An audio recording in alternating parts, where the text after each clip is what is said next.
चला पुन्हा एकदा वाचायला आपण. पब्लिक एक्सपेंडिचर, सार्वजनिक खर्च नंतर करू आपण. Public expenditure is that expenditure which is incurred by public authority. सार्वजनिक खर्च हा असा खर्च आहे जो कोण करतं? पब्लिक अथॉरिटी म्हणजे सरकार. पण कोणतं कोणतं? केंद्र सरकार सेंट्रल गव्हर्नमेंट, राज्य सरकार स्टेट गव्हर्नमेंट, स्थानिक सरकार local government. For protection of their citizens, आपल्या नागरिकांच्या संरक्षणासाठी. For satisfying their collective needs, त्या सर्वांच्या एकत्रित गरजा भागवण्यासाठी. And for promoting their economic and social welfare, समाजाच्या आर्थिक आणि सामाजिक दोन्ही प्रकारच्या कल्याणासाठी सुद्धा कोण प्रयत्न करतं? आपलं सरकार. आणि यासाठी सरकारला खर्च करावा लागतो, त्याला काय म्हणतात? पब्लिक एक्सपेंडिचर, सार्वजनिक खर्च. भावना पोचली का? पुढे. Till 20th century the majority of governments had adopted a policy of laissez-faire policy. 20व्या शतकापर्यंत बऱ्याचशा देशाच्या सरकारने एक पॉलिसी अडॉप्ट केली, एक धोरण आत्मसात केलं. कोणतं? निर्हस्तक्षेपाचं धोरण, म्हणजे सरकार हस्तक्षेप करणार नाही. Under this policy the function of government were restricted to obligatory function. यात सरकारचं मेन फंक्शन काय आलं मग आता? फक्त सक्तीचे कार्य. सक्तीचे कार्य कोणते आहेत माधव? 2. पहिलं काय? सक्तीचे कार्य 2 काय आहेत? पहिलं आहे protection from protection from external attacks, आणि दुसरं आहे maintaining law and order in country. म्हणजे काय? तर परकीय हल्ल्यांपासून संरक्षण हे एक कारण आहे, आणि देशामध्ये कायदा आणि सुव्यवस्था निर्माण करणे. हे 2 आपले मेन काय आहेत? सक्तीचे कार्य म्हणजे obligatory functions. But the modern government not only performs obligatory functions but also optional functions. म्हणजे आपलं जे आजचं आधुनिक सरकार आहे, इथे फक्त सक्तीचे कार्य नाही तर ऐच्छिक कार्यसुद्धा सरकारकडनं पार पाडली जातात. मग एक्झाम्पल्स काय आहेत? Such as civil and defence administration but also perform optional functions like promoting social and economic development of their country. म्हणजे आपल्या देशाचं आर्थिक आणि सामाजिक दोन्ही प्रकारे विकास घडवणं. And therefore the study of public expenditure is very important while studying public finance. तुम्ही सार्वजनिक वित्त म्हणजे सरकार कुठं पैसा खर्च करतंय, इकडून पैसा उभा करतोय हे वाचताय ना, मग यात खर्च कुठे होतो हे पण शिकणं खूप महत्त्वाचं आहे. भावना पोचली का? नक्की. मग तुम्हाला मी कालच शिकवले होते सरकारचे प्रकारचे खर्चाचे प्रकार किती? 4. Types of expenditures are there 4. Revenue expenditure महसुली खर्च, कॅपिटल एक्सपेंडिचर भांडवली खर्च, डेव्हलपमेंट एक्सपेंडिचर विकास खर्च, आणि नॉन डेव्हलपमेंट एक्सपेंडिचर विकासेतर खर्च. असे 4 प्रकारचे आपल्याकडे खर्च आहेत, है की नाही? चला वाचा पहिलावाला खर्च. चला पहिलं काय तुमच्याकडे?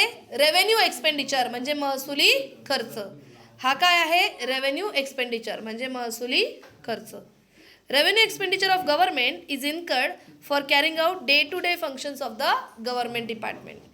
सरकारी जे खातं आहे, सरकार जे आहे, सरकारचं रोजचे दैनंदिन कामं पार पाडण्यासाठी सरकारला जो खर्च लागतो तो भागवण्यासाठी सरकार जो खर्च करतो त्याचं नाव काय? महसुली खर्च. इट इज इन्कर्ड रेग्युलरली, आणि हा रेग्युलरली म्हणजे यावर्षी सॅलरी दिली तर पुढच्या वर्षी पण द्यावीच लागणार आहे. रेग्युलर हा खर्च आहे सरकारचा. For example administration cost of government, salary, allowances, pension of the government employees, medical and public health services. सरकारने सिव्हिल हॉस्पिटलला यावर्षी मेडिसिन्स दिल्या आणि पुढच्या वर्षी देणार नाही असं होणार आहे का? नाही. म्हणजे सरकारला दरवर्षी हे खर्च करणंच आहे. सो याला म्हटलं जातं महसुली खर्च, रेव्हेन्यू एक्सपेंडिचर. भावना पोचली का? हा महसुली, त्याच्या खाली भांडवली. हे फरक स्पष्ट करायला सुद्धा येतात, डिस्टिंग्विश बिटवीन ला. तर पहिले लिहायचं डेफिनेशन आणि 2 नंबरला लिहायचं एक्झाम्पल. ते वालं सरकारचा दैनंदिन कामकाजावर होणारा खर्च म्हणजे महसुली खर्च होय. आणि उदाहरण पण दिलेलं आहे खाली, तिथे त्यांनी उदाहरण पण दिलेलं आहे. कर्मचाऱ्यांचे वेतन, निवृत्ती वेतन, भत्ता आहे का तिथं? हां मग आहे ना, बेरोजगारी भत्ता,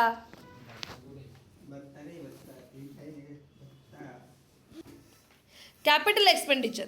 मग आता कॅपिटल एक्सपेंडिचर काय आहे बघा. Capital expenditure of government is the expenditure for progress and development of our country. For example huge investment in different development projects. मोठ्या प्रमाणावर वेगवेगळ्या विकासाच्या प्रोजेक्ट्समध्ये आपल्या सरकारने प्रकल्पांमध्ये पैसे गुंतवले. Loan granted to state government.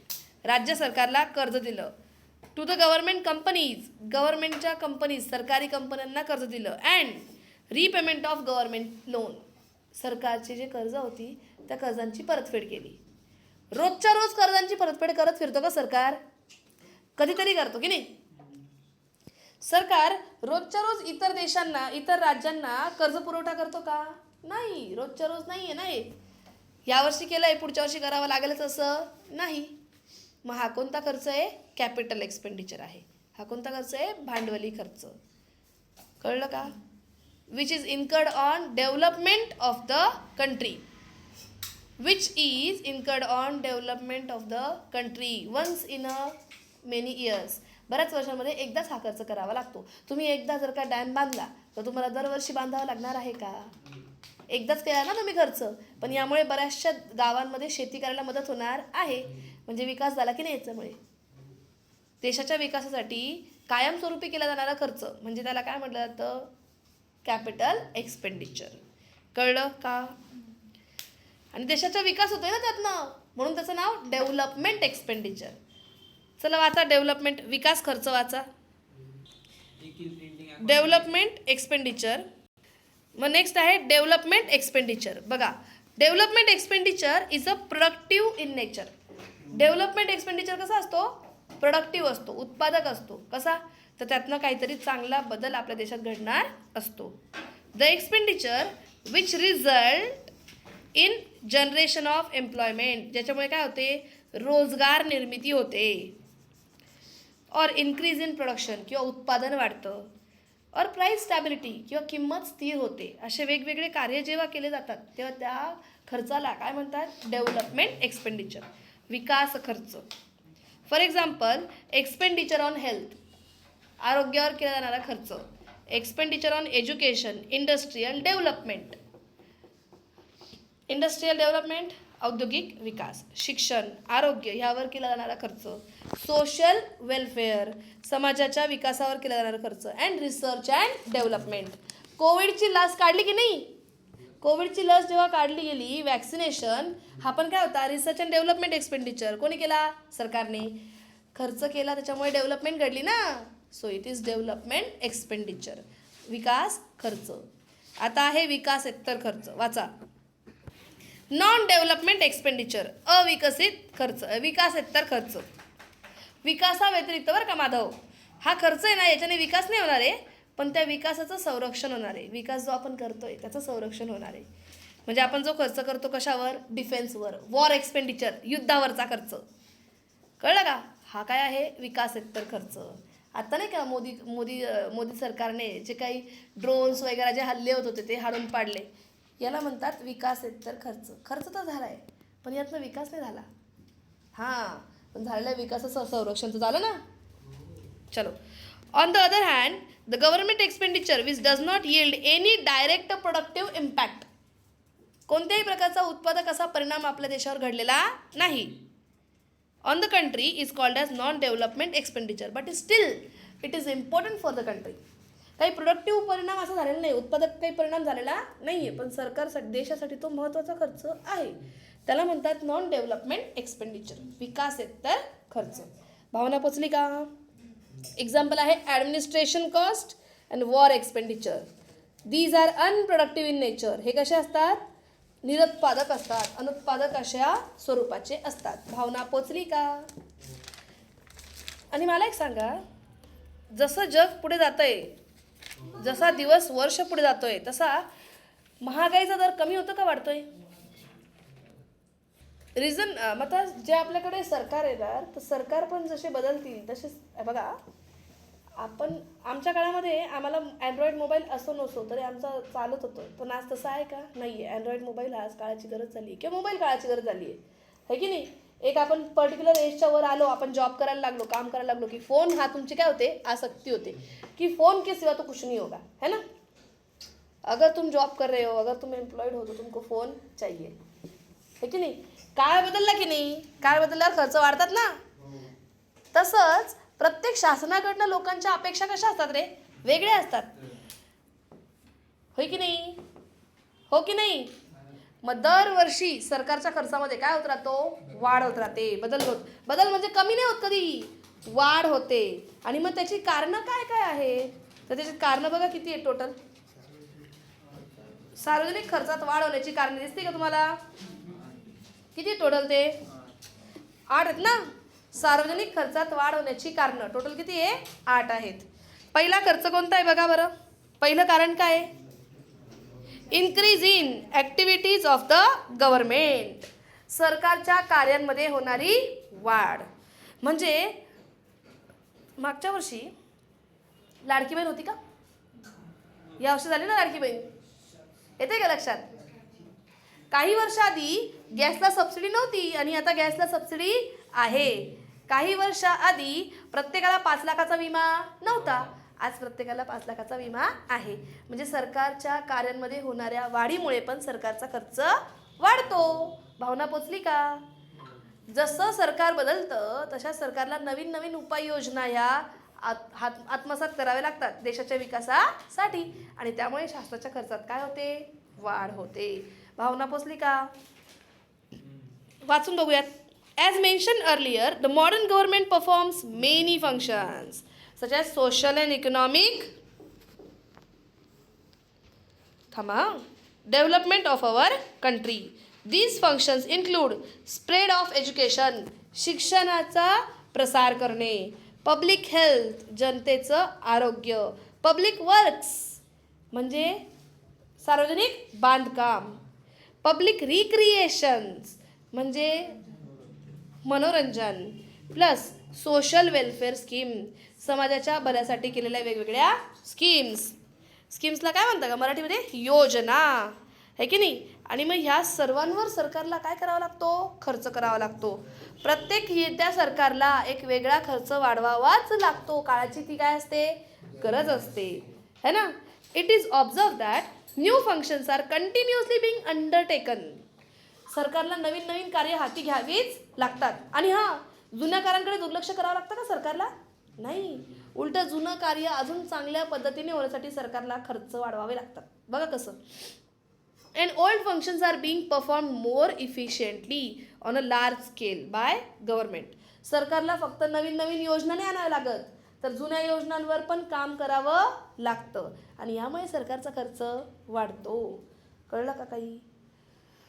नक्की का? This leads to increase in public expenditure, आणि यामुळे सरकारचा खर्च वाढतो. कळलं का? सरकारचा खर्च वाढतो याचं हे पहिलं कारण होतं. दुसरं कारण काय बघा? Rapid increase in population. Population वाढतंय, जनता, लोकसंख्या ही कंटिन्युअसली काय होतीये? वाढतीये. आणि लोकसंख्या वाढली म्हटल्यावर लोकसंख्येवर होणारा खर्च पण काय होतो? वाढतो. बघा ना, population of developing country like India increasing fast. आपली इंडिया काय आहे? डेव्हलपिंग आहे, विकसनशील देश आहे. आणि विकसनशील देशाचा खर्च हा काय? पॉप्युलेशन काय होत राहते? वाढत राहते. In 2011 census it was 121.02 crores. 121.02 कोटी इतका आपल्याकडे काय होतं? पॉप्युलेशन होती 11ला. As a result government has to incur expenditure to the greater extent to fulfill the needs of increasing population. जेवढी तुमची वाढणार पॉप्युलेशन तेवढं सरकारला काय होणार? खर्च वाढणार. आणि हे पण आहे एक कारण. कशाचं? शासनाच्या खर्चात वाढ होण्याचं कारण. Reason for growth in public expenditure. भावना पोचली का? चला हे 2 पॉईंट वाचा. ग्रोईंग अर्बनायझेशन, वाढते शहरीकरण. Spread of urbanisation is a global phenomena of a day. आजच्या जगामध्ये शहरीकरण ही एक खूप महत्त्वाची संकल्पना आलेली आहे. And this lead to increase in government expenditure on water supply, road, energy, schools, college, public transport and sanitization. स्वच्छता, सार्वजनिक वाहतूक, स्कूल्स म्हणजे शाळा, कॉलेजेस म्हणजे महाविद्यालये, एनर्जी, वीज, रोड्स, रस्ते आणि वॉटर सप्लाय, पाणी पुरवठा, हे सर्व गोष्टींवर आपल्याकडे काय वाढतो आहे? खर्च वाढतो आहे. आणि त्यामुळे शासनाच्या खर्चात काय होते आहे? वाढ होते आहे. स्मार्ट सिटी बनवायची म्हणे, स्मार्ट सिटी है ना, स्मार्ट शहर बनवायचं आहे. आणि ते शहर बनवायला पण खर्च तर करायला लागेल की नाही. सो शासनाच्या खर्चात काय झाली? वाढ झाली. भावना पोचली? ओके. नेक्स्ट आहे इन्क्रीजिंग डिफेन्स एक्सपेंडिचर. एक लक्षात ठेवा, जेव्हा तुमचं चांगलं होतं तेव्हाच कोणतरी येऊन उद्योग करतं, म्हणजे तुमचं वाईट करण्याचा प्रयत्न करतं. सेम तसंच आपला देश प्रगती करतोय तर इतर देश काय असतात? डोळे ठेवून असतात आपल्या देशावर. आणि याच्यावर लक्ष ठेवण्यासाठी आपल्यापर्यंत डोळे सतर्क पाहिजे की नाही. मग यालाच म्हणतात काय? Increasing defence expenditure. In the modern time defence expenditure of government is increasing even in peace time due to unstable and hostile international relationship. आपल्या देशाचं आंतरराष्ट्रीय संबंध जरी चांगले असले तरीसुद्धा ते हॉस्टाईलच आहेत. हॉस्टाईल म्हणजे काय रे? अनिश्चित आहेत. आज लोक आपल्याशी मित्र म्हणून हात मिळवत आहेत, नंतर मागून बॅकस्टॅप करतील. येत आहे लक्षात? भावना पोचली का? जसं चायनामध्ये काय आला? कोरोना आला. पण कोरोनाने फक्त चायनाला गेलेलं का? अख्ख्या जगाला गेलेलं आहे की नाही. हे एका प्रकारची काय होती? बायोवॉर होती. बायोवॉर, जैविक युद्ध होतं हे एका प्रकारचं, है की नाही. असे वेगवेगळ्या प्रकारच्या गोष्टी घडतच राहणार आणि त्यावर लक्ष ठेवायला आपल्या सरकारला काय करावं लागणार? खर्च करावा लागणार. जर का आधुनिक प्रकारचे ड्रोन्स नसते तर त्यांच्या ड्रोन्सला आयडेंटिफाय करण्याची जर का टेक्निक नसती सैन्याकडे आपल्या, तर त्यांचे ड्रोन्स आपल्याला मारता आले असते का? नाही. म्हणजे याचा अर्थ डिफेन्स एक्सपेंडिचर हा काय आहे? अनिवार्य आहे, करावाच लागणार. आणि म्हणून सरकारचा खर्च वाढतच राहणार. भावना पोचली का? Spread of democracy. Spread of democracy. Democracy म्हणजे काय रे? लोकशाही. लोकशाही आहे ना, म्हटल्यावर लोकशाहीमध्ये काय करायला लागतं रे आपल्याला? मतदान. तेवढे वोटिंग पूल्स, तेवढे वोटिंग बूथ्स, हे सगळे जे काही खर्च आहेत ते सरकारला काय करावं लागतील? इलेक्शन्स कंटिन्युअसली होतात, पोलिंग असतं, वोट असतात. हे सगळ्या गोष्टींसाठी सरकारला काय करावं लागणार आहे? खर्च करावा लागणार आहे. क्योंकि हमारी पॉप्युलेशन तो बढ़ती ही रहेगी, नए नए लोगों का नाम तो हमको ऐड करना ही पड़ेगा, है की नाही. मग हे खर्च काय होणार? आपल्याला वाढणार. Majority of countries are in the world are democratic in nature. आपल्या अख्ख्या जगामध्ये बरेचसे देश हे कसे आहेत? लोकशाही पद्धतीचे आहेत. आणि democratic form of government is expensive. अशा प्रकारचं शासन हे महागडं असतं. ड्यू टू रेग्युलर इलेक्शन्स, कारण आपल्याकडे काय होतात? रेग्युलर इलेक्शन्स होतात. And other such activities. And this result in increase in total expenditure of the government. यामुळे सरकारचा एकूण खर्च काय होऊन जातो? वाढतो. भावना पोचली का? आणि प्लस सरकार आपल्याला रेल्वे फुकट देते का रे? थोडे चार्जेस येते. पण रेल्वेने लांब अंतर गाठणं आणि आपल्या गाडीने लांब अंतर गाठणं कोणतं परवडणार आहे? रेल्वे. कमी खर्चामध्येच ना. तसंही रेल्वे ही कोणी दिली? सरकारने सुविधा दिली आहे. सरकारने आपल्याला भाडं लावलं तेवढंच, पण पेट्रोलच्या किमती वाढल्यावर तो जो दर आहे तो सरकारला झेलावा लागतोय, हे की नाही. म्हणजे वाढत्या महागाईचा झटका हा सरकारच्या खर्चामुळे सुद्धा होतो. भावना पोचली का? चलो पढ़ते हैं. Just like a private individuals the government has to buy goods and services. गव्हर्नमेंटला पण काय घ्याव्या लागतात? वस्तू आणि सेवा विकत घ्याव्या लागतात. And the market for spread of economics and social development. So normally prices show a rising trend. Prices या कशा असतात? रायझिंग असतात, म्हणजे वाढणाऱ्या असतात. And due to this the government has to increasing costs. आणि यामुळे सरकारला खूप सारा काय करावा लागतो? खर्च करावा लागतो. भावना पोचली का?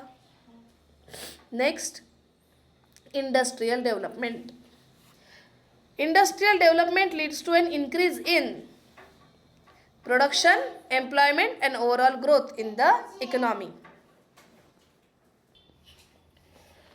Hence, the government makes huge efforts for implementing various schemes and programs for industrial development and this result in increasing government expenditure. म्हणजे गंमत बघा, जेवढ्या इंडस्ट्रीज म्हणजे उद्योगांची जेवढी प्रगती होणार आहे त्यामुळे काय होईल, उत्पादन वाढेल, प्रोडक्शन, एम्प्लॉयमेंट वाढेल, म्हणजे लोकांना रोजगार मिळतील, आणि लोकांना रोजगार मिळाला, लोक उत्पन्न कमवत आहे, कंपनी चांगल्या चालत आहेत, कंपनी उत्पन्न कमवते, म्हणजे कोण कमवत आहे, देश कमवतो आहे, देशाचे काय होते, आर्थिक वृद्धी होते, है ना. पण यासाठी इंडस्ट्रीजला मदत करायला सरकारला योजना आणाव्या लागतात, आणि योजनांसाठी सरकारला काय करावा लागतो, खर्च वाढला का पुन्हा शासनाचा खर्च. चलो वाचो इधर तक. डिझास्टर मॅनेजमेंट, आपत्ती व्यवस्थापन. Disaster management. Many natural and man-made calamities like earthquake, flood, cyclone, social unrest are occurring more frequently. आताच नाही का एक न्यूज आली आहे, ज्वालामुखी फुटलाय आहे की नाही. अर्थक्वेक म्हणजे काय रे, भूकंप. सायक्लोन म्हणजे काय, वादळ. फ्लड्स म्हणजे पूर. आणि सोशल अनरेस्ट म्हणजे सामाजिक वादविवाद. अशा वेगवेगळ्या गोष्टी माधव कंटिन्युअसली घडतच राहतात. And the government has to spend a huge amount for this disaster management which increases total expenditure. हे जे वेगवेगळे डिझास्टर्स आहेत म्हणजे आपत्ती आहेत, या आपत्ती मेंटेन करण्यासाठी सुद्धा सरकारला वेगळा वेगळा खर्च करावा लागतो, आणि यामुळे शासनाच्या खर्चामध्ये काय होत असते, वाढ होत असते. These are 8 reasons for increasing expenditure of government. भावना पोचली का, नक्की.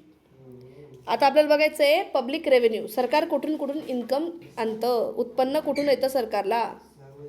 चला, पब्लिक रेव्हेन्यू म्हणजे काय, सार्वजनिक वित्त का प्राप्ती. पब्लिक रेव्हेन्यू सार्वजनिक प्राप्ती. मग चला बरं प्राप्ती बघूयात आपण. पब्लिक रेव्हेन्यू मीन्स सार्वजनिक प्राप्ती किंवा उत्पन्न. चला बघूया. Public revenue means the aggregate collection of income with government through various sources. सार्वजनिक उत्पन्न म्हणजे सरकारने वेगवेगळ्या स्रोतांपासून मिळवलेलं उत्पन्न होय. And public revenue holds permanent position in the study of public finance. जसं सार्वजनिक वित्ताचा एक महत्त्वाचा भाग आहे खर्च, तसंच एक महत्त्वाचा भाग आहे उत्पन्न. पुढे बघा. Thus the necessity of public revenue arises due to public expenditure. Thus, the necessity of public revenue arises due to public expenditure. Sorry, आता बघा खर्च होता ना सरकारचा, म्हणून सरकारला उत्पन्नाची गरज भासली. येते का लक्षात. खर्च नसतील तर उत्पन्नाची गरज भासणार नाही. मग सरकारला उत्पन्न कुठून कुठून कमवता येतं, तर मेन सोर्सेस आहेत 2, tax and non tax revenue. कर उत्पन्न आणि करेतर उत्पन्न. एक आहे कर उत्पन्न आणि दुसरं करेतर उत्पन्न. करेतर म्हणजे कराच्या व्यतिरिक्तचं उत्पन्न. मग पहिले आहे कर. करचं बघा डेफिनेशन दिलेली त्यांनी. दिली कोणी आहे, professor Taussig. The essence of tax is distinguish from other charges by government is the absence of direct, एक मिनटं, is the absence of quid pro quo between the tax payer and public authority. Quid pro quo, इथे अब्सेन्स आहे quid pro क्यूचा, म्हणजे something in return, काहीतरी सरकारकडून परत भेटण्याच्या आशेवर हे चार्जेस लावले जात नाही. इथे सरकार तुम्हाला परमनंटली हे चार्जेस लावत असतं, कंपल्सरी लावत असतं. तुमको वो भरना ही पडेगा. You can not ask anything in return from government. तुम्ही सरकारकडनं रिटर्नमध्ये, तुम्हाला मी कर भरला, तुम्ही त्या रिटर्नमध्ये डायरेक्टली मला, डायरेक्टली तेरे को नाही मिलेगा. तू सरकारला कर भरला ना, ओके, सरकार या कराचा वापर सगळ्यांच्या भल्यासाठी करेल आणि सगळ्यांमध्ये तू पण येशीलच. भावना पोचली का. बट डायरेक्टली तुला काहीही रिटर्न भेटणार नाही. Kwid pro Q, Kwid pro Q म्हणजे काय, समथिंग इन रिटर्न. या गोष्टीचा इथे अब्सेन्स असतो. असे हे चार्जेस आहेत. भावना पोचली का. भावना पोचली का. कर हे सक्तीचे देणे आहे कुणाला, सरकारला. It is compulsory obligation to pay to government, but it is in the principle that it is absence of काय, that there is absence of काय quid pro quo, something in return. या गोष्टीचा इथं काय आहे, अभाव आहे. तुम्हाला सरकार याच्या बदल्यात काहीही देणार नाहीये. डायरेक्टली तेरे को पर्सनली कुछ भी नहीं मिलेगा. भावना पोचली का? चलो इधर देखो. अकॉर्डिंग टू प्रोफेसर, सॉरी आपल्याला इथे काय बघायचं आहे आता, या टॅक्सचे फीचर्स बघायचे आहेत. बघा टॅक्सचे फीचर काय आहेत. ए राजांनो, कराची 4 वैशिष्ट्य. चला, it is compulsory contribution to the government. हे आपलं टॅक्सचं पहिलं वैशिष्ट्य आहे, कराचं पहिलं वैशिष्ट्य. It is compulsory contribution to the government. सरकारला हे आपल्याला कंपल्सरी देणं आहे म्हणजे आहे.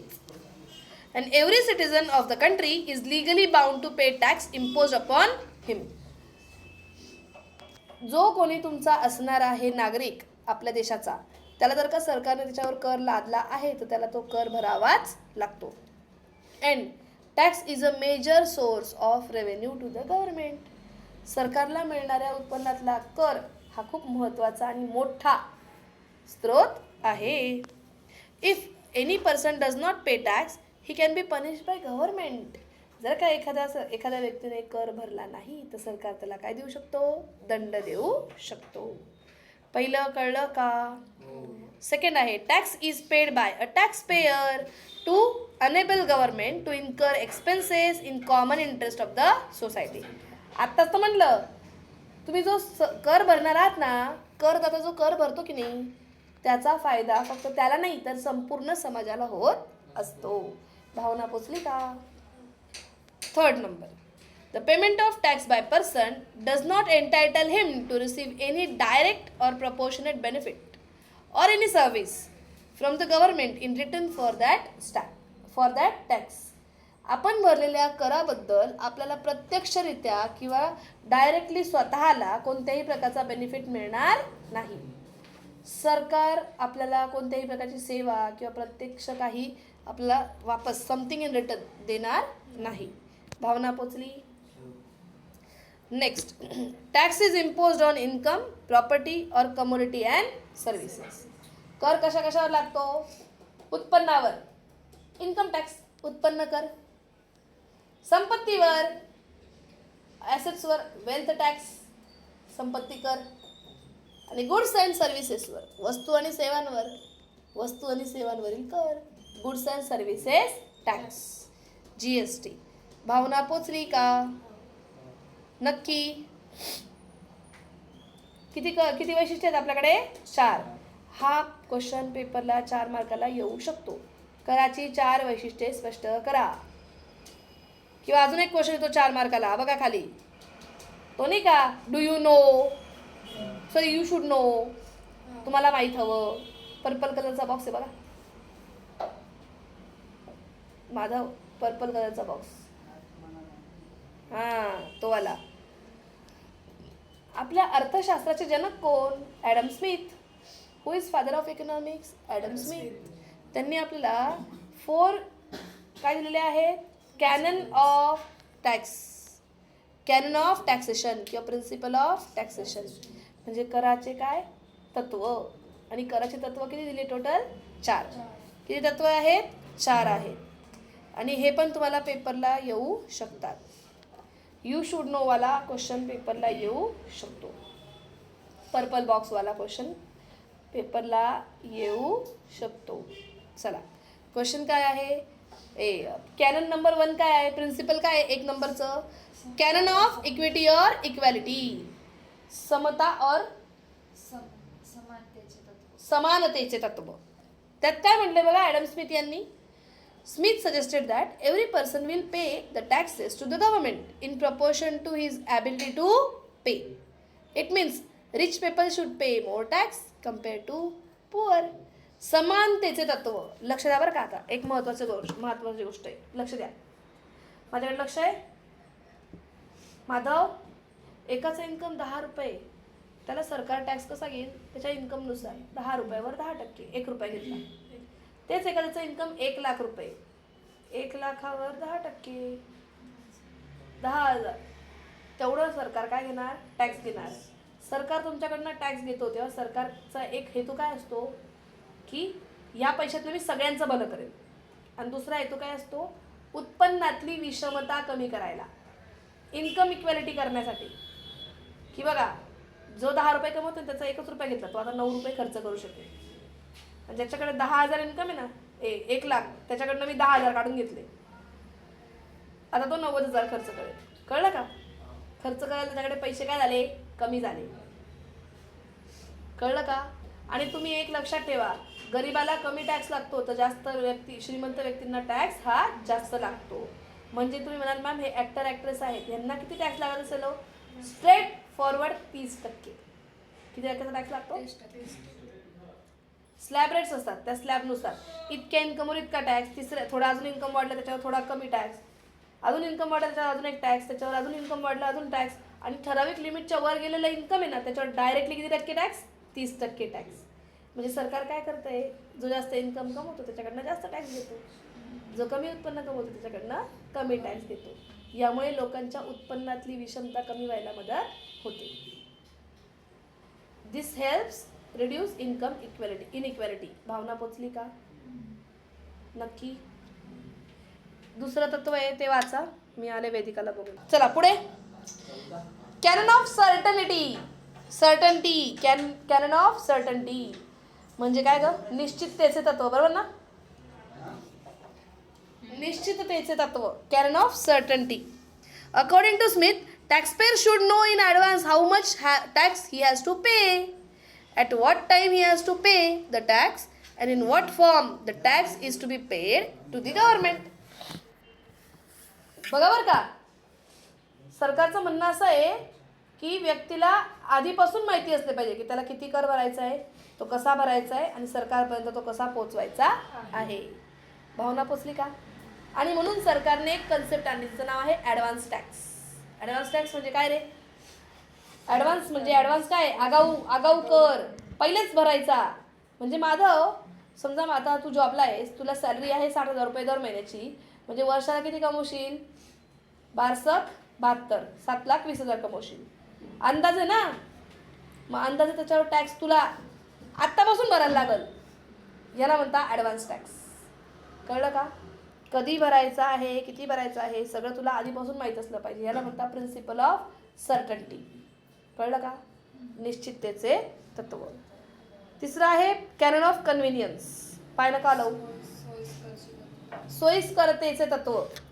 According to this principle or canon, every tax should be levied in such a manner and at such a time that it becomes convenient to the taxpayer. In such a manner and at such a time that it becomes convenient to the taxpayer.